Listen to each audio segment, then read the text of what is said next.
Maranata, Señor está viniendo, 24 de julio. El remanente y el sellamento. Y Señor avisa a Satanás. Señor, repreendemos Satanás. De verdad, Señor, quem de asco é Jerusalém, te repreendemos. Não te pida palo sacar de candela saquita. Zacarias 3, versículo 2. A igreja com a sobra, esta, a igreja remanente, lo vai guardar ribada em gran prueba, angústia e miséria.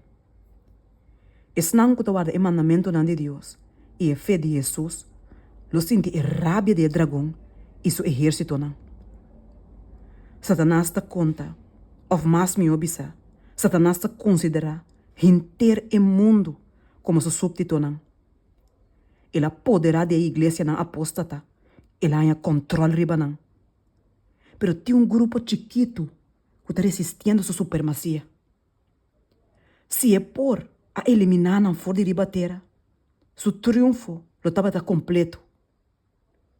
Mesmo cos, maneira como ela instiga a nação pagano para destruir Israel, assim também tem o futuro cercano, lo é instiga o poder na impio e de maldade de terra para destruir o povo de Deus. Tur lo guardo obrigar para dar uma obediência na decreto não que o traidor de ende, que tem conflito e violação que é a lei divina de Deus. Es não que lo vai estar fiel na Deus e na não dever, lo guardo considerar como gente peligroso, uma ameaça. Não lo guardo denunciar e condenar como ilegal e inaceitável. Não lo guardo traicionar dor de maior não, romano, pariente não e amigo não. Não única esperança está em graça de Deus. Não única defesa está oração.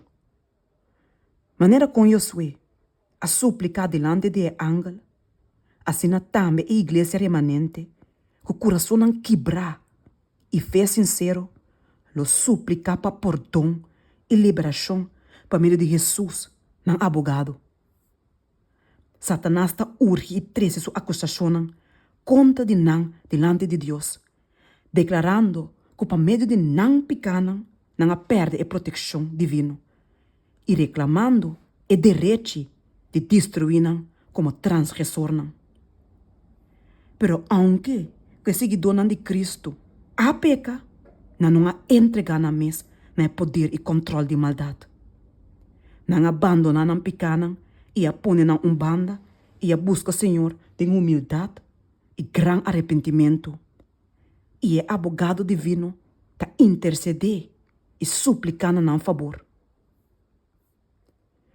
O povo de Deus está suspirando e orando para motivo de abominação que está guardo cometer em terra. Com lágrima não está advertir malvado não de peligro que não está correndo, dor de não trapamento riba a lei divino. E com tristeza que não pode explicar, não está humilhando a mesa delante do Senhor para motivo de não mes transgressão. E malvado não está se bofundo na tristeza, está se bofundo na súplica não solene, e está se bofundo de lo que não te chama e considera como a gente não é sua debilidade. Pero a angústia e a humilhação do povo de Deus está evidência inconfundível que não está recobrando a força e nobreza de caráter que não a perde para motivo e consequência de pecar. Mientras que Satanás estava persistindo com sua acusação, ángel não santo, invisivelmente, estava vai e bine, ponendo riba não o sello de Deus vivo.